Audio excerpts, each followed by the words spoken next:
So the two parties are saying the most important thing you can do is to vote and to donate. Both the Republicans and Democrats are saying it. And I was working out at the gym, and I was listening to our network, the Fed by Ravens Media Network. And if you haven't heard Christian Watson, he's the host of Pensive Politics. I'm listening to his show, and it turns out he lives in Georgia. I didn't know that. He lives in Georgia. And then he says, I don't think I'm going to vote. I don't think I'm going to vote in this election. And as I'm working out, I'm thinking, okay, where's the punchline on this? Where's he going with this? And Christian laid out, I thought, a brilliant argument about neither party has earned his vote, so why should he vote? So with that, I'm going to introduce Christian Watson. He is the host of Pensive Politics. He is a contributor to Young Voices. And Christian, thank you so much for joining us today. Oh, well, I'm very happy to be here. Thank you so much as well, Mr. Kerry. Please, Joe. And Christian, Joe, did I set up, did I capture that right? That I'm working out, and I thought you said, neither of these parties have earned my vote. I may not vote in this election. No, that's exactly what I said. And, this is a mentality that I've had for a very long time, because I oftentimes see this searing pretension coming from the annals of power from both parties, telling me, especially from parties that are more sympathetic to my beliefs as a libertarian conservative, the Republican Party is telling me, oh my, if you don't do this, the soul of America will be destroyed. Our rights are going to go away. All of this rank alarmism. And yet, what they're really saying is you have to settle. You have to settle for mediocrity. You have to settle for the very bottom of the barrel if you don't want to get the worst of the barrel. But that, to me, sets up a very false dichotomy, which boxes us into what is commonly understood as the lesser of two evils. But evil is evil. I don't care if I'm getting something that is less evil or is not as frightening as the other monster is. It's still a monster. I don't want monsters governing me. I don't want monsters interpreting the Constitution. I don't want monsters trying to dictate my life to me. I want someone whose principles, if not 100% or at least 90% pure and in lockstep with the sentiments of the founders. So that's been my mentality. But I'll tell you, I did eventually vote, but I didn't vote for anyone. I cast a blank ballot because I thought that would be the ultimate rejection of both of the politicians put up by both parties.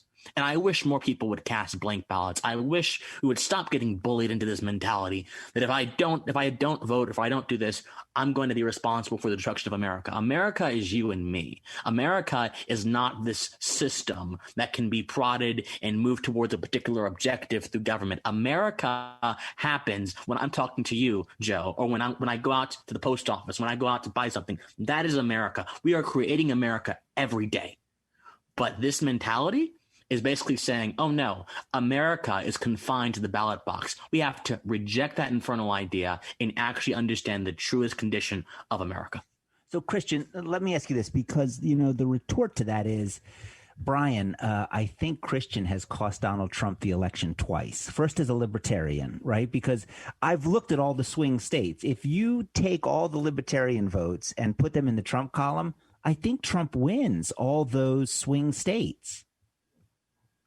And now Christian is saying cast a blank ballot. And Christian, what you mean by that is you fill out the ballot, meaning you submit it, but you don't select anybody. Is that what a blank ballot is? Precisely. That's what it is. I submit the ballot and I don't select anybody. It's completely blank. I take it out. It prints out a thing. It goes right into the machine. Just blank. Nothing. No one. So let me ask you this. What about the people who say, Christian, that's very, maybe it's principled, but it's naive, because right now the U.S. Senate is in the balance. We have a party, the Democrats, who have said, we're going to stack the Supreme Court. We're going to destroy the filibuster. We're going to admit, 72 different provinces as countries. There's a whole litany. There's a big progressive agenda.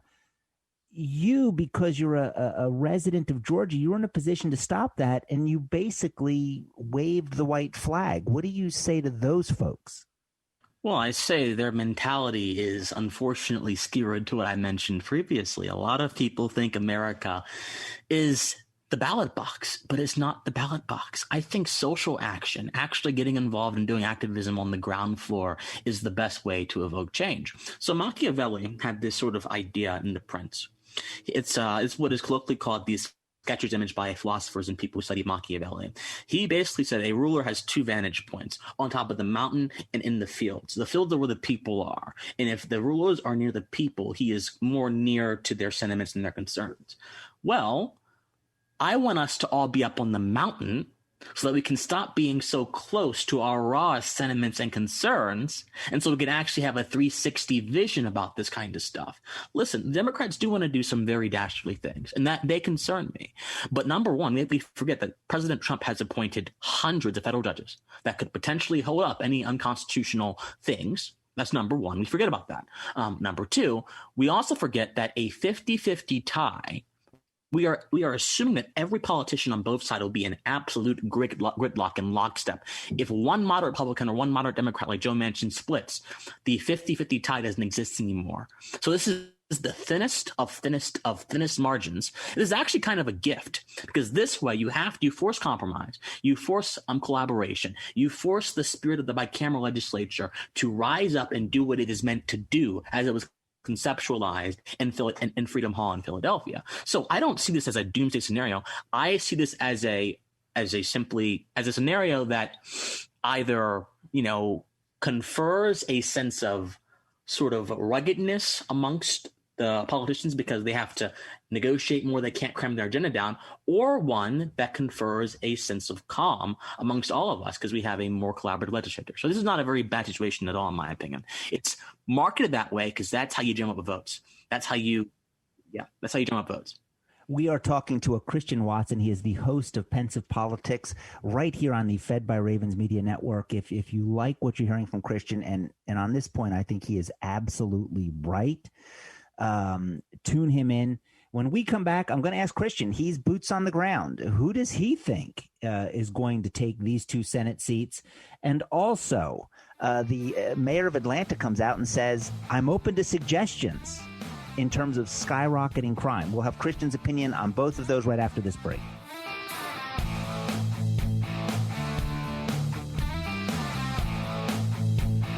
Hey, welcome back to the Joe Kerry Show right here on the Fed by Ravens Media Network. Please go to fedbyravensmedia.com.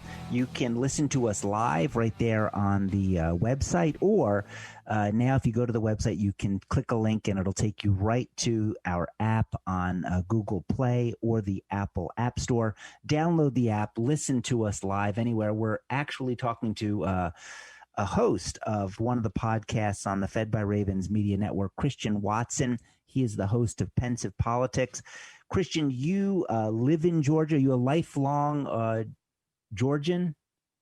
Not a lifelong. I was actually born in Pennsylvania, Harrisburg. I'm sure you're familiar with that. Yeah, Joe. I was born in Harrisburg, but I moved to Georgia, about 10 years ago, and I've been here for 10 years. I went to middle school here, high school here. I'm going to college here, I've enjoyed it. And it's a very interesting state. I'll say that much, especially politically. Okay, well, let's jump right in there. So we have, let's start with Keisha Lance Bottoms. She is a rising star in the Democrat Party. She is the current mayor of Atlanta. And right now, Atlanta is seeing more crime. I just want to get this stat right. Than at any time in the past, I think it's 15 years. Right. In terms of people being killed, in terms of people being shot. So Mayor Bottoms apparently has given up on finding solutions. She's come out and said, I'm open to suggestions. I don't know what to do. Now, she didn't say this, but it's clear when you're asking, as mayor, you're asking for suggestions to stop people being shot. You're out of options. And what's your take on that? I mean, why Atlanta? Why now? Why this Mayor Bottoms saying, I need help? What's happening in Atlanta? Right. And I was watching a newscast the other night, and they were talking about how on December 1st, a comedian, an aspiring comedian, moved from his home in Denver, Colorado.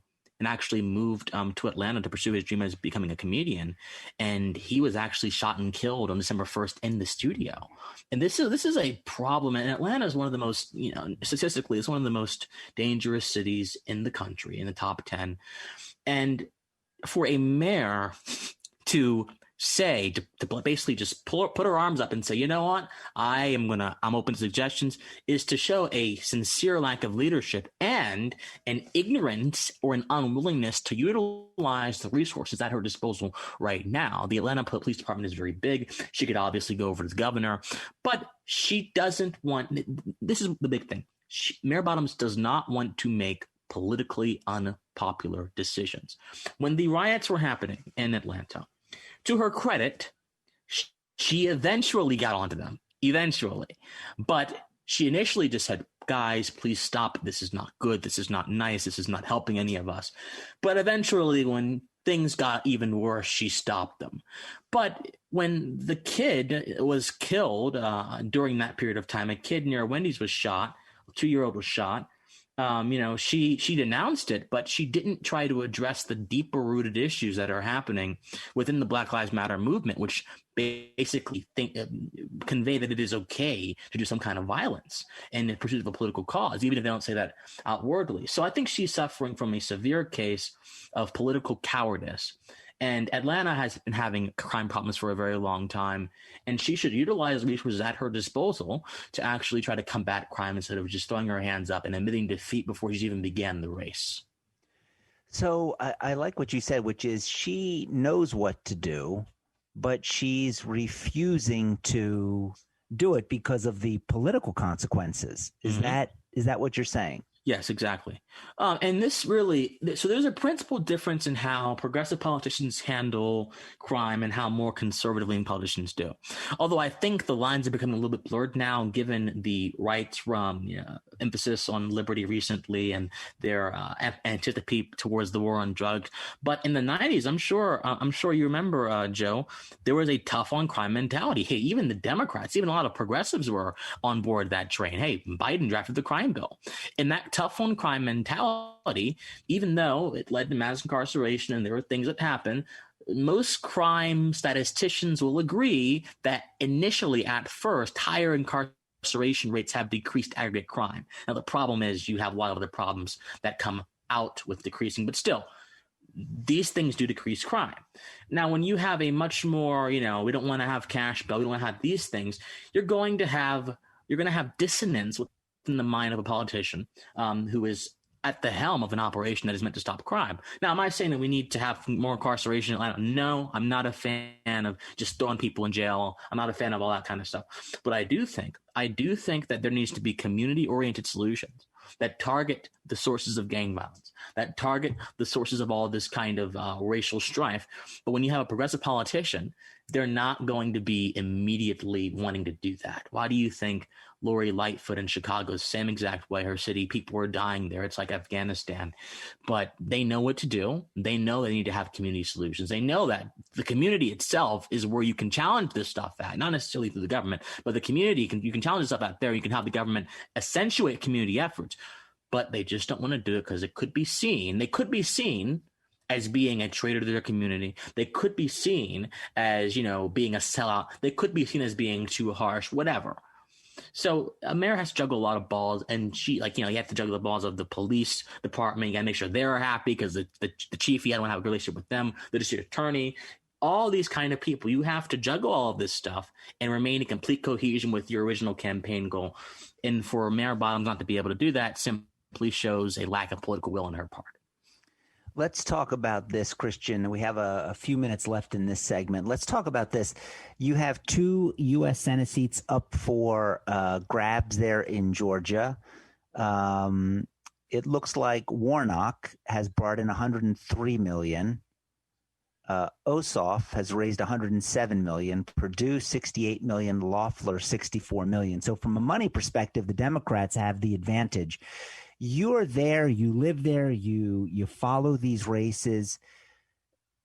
If you had to put money on black or red, who do you think is winning in about a week, right? January 7th. Who do you think is going to win these 2 Senate races?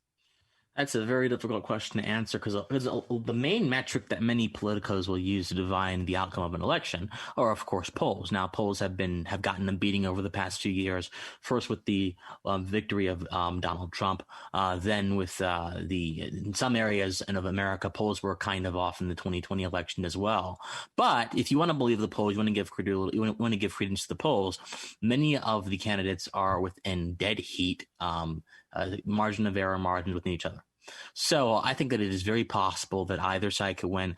I do think that Warnock and Ossoff, they have more momentum than I would say Perdue or Loeffler do, primarily because Warnock and Ossoff, both of them are very charismatic people, and they can dress up their ideas, many of which would actually hurt the communities they're professing would help, would actually do things that would violate rights. They're able to dress these ideas up in the nice garments, the ornate garments of social justice and all this other luminous lingo that tricks the mind into accepting bad propositions. So I would say Warnock probably has a good chance of beating Loeffler. I think Ossoff and Perdue, that's anyone's guess. If you asked me to put a bet on it, I would probably say maybe Perdue, maybe. But that could change. Wow, Christian's full of great news today, isn't he? He's just, wow. Are you serving us Spam for dinner? Good grief. Oh, I'm sorry. But Christian, I've got to tell you, like I said, I think you're spot on. I think it's time that the people just stop accepting what the parties give us. And I commend you for your stand. I commend you for sharing it. I mean, there's got to be a tremendous pressure on you being in Georgia to go in and vote. And you did. And you voted your conscience. And I don't think there's a greater way to respect the sacrifice of those who have preserved the vote. Please come back. You're listening to the Fed by Ravens Media Network. We'll be back right after this break.